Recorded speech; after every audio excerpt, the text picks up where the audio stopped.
চুপ কর বাবা, বোন চুপ কর দুলাল। এভাবে কেঁদে কেঁদে চোখের জলে যদি সাগর বইয়ে দেশে বানি, তবু তোদের মার কোনো দিন কথা বলবে না রে বাবা, আর কোনো দিন কথা বলবে না।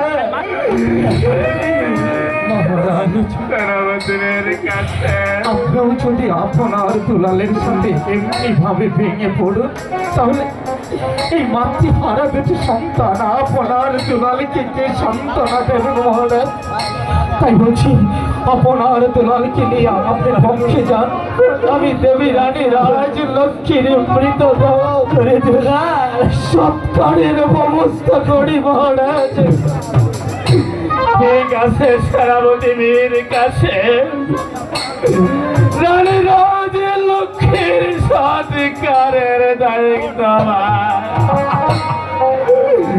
আমি আপনার উপর দিয়ে আপনার দুলালকে নিয়ে চলে যাচ্ছি।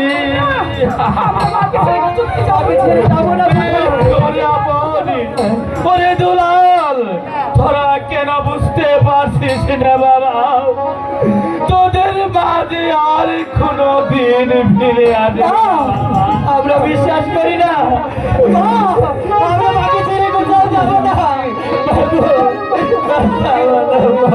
আয় বাবা বোন, আয় বাবা দুলাল, যে চলে গেছে সে যে আর কোনদিন ফিরে আসবে না।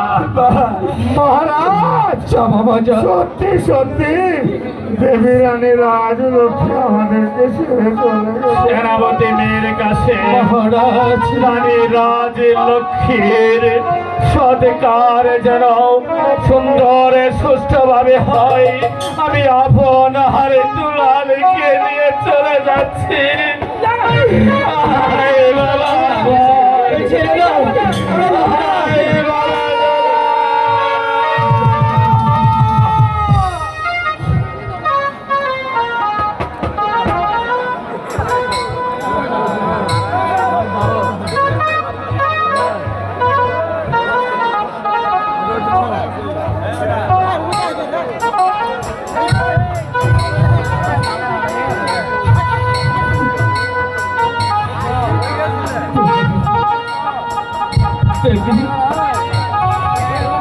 যেদিন আমাকে রাস্তা থেকে তুলে এনে আপনার বুকে স্থান দিয়ে বলেছিলেন, ওরে মুসলিম, কে বলেছে তোর মা নেই?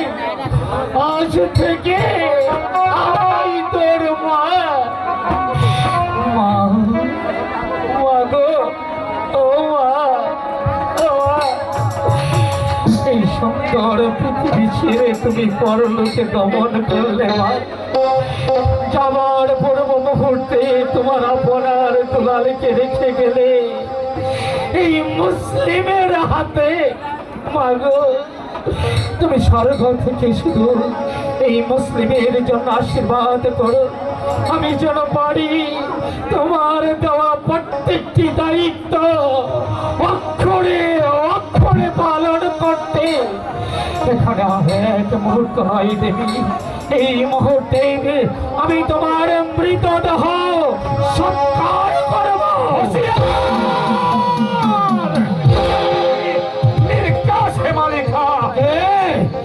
কে তুমি? আমি মন্ত্রী জং বাহাদুর। মন্ত্রী বাহাদুর, আপনি হঠাৎ এখানে কি মনে করে তুমি দেবী রানী রাজ লক্ষ্মীর দেহ স্পর্শ করো? কিন্তু কেন? তবে যদি দেবী রানী রাজ লক্ষ্মীর দেহ স্পর্শ করো, তাহলে দেবী রানী রাজ লক্ষ্মীর দেহ পবিত্র হয়ে যাবে, সে কোনোদিন স্বর্গে যেতে পারবে না। না না মন্ত্রী জং বাহাদুর, না, আমার কথা বলবেন না। আমি মুসলিম, আমি যদি দেবী রানী রাজ লক্ষ্মীর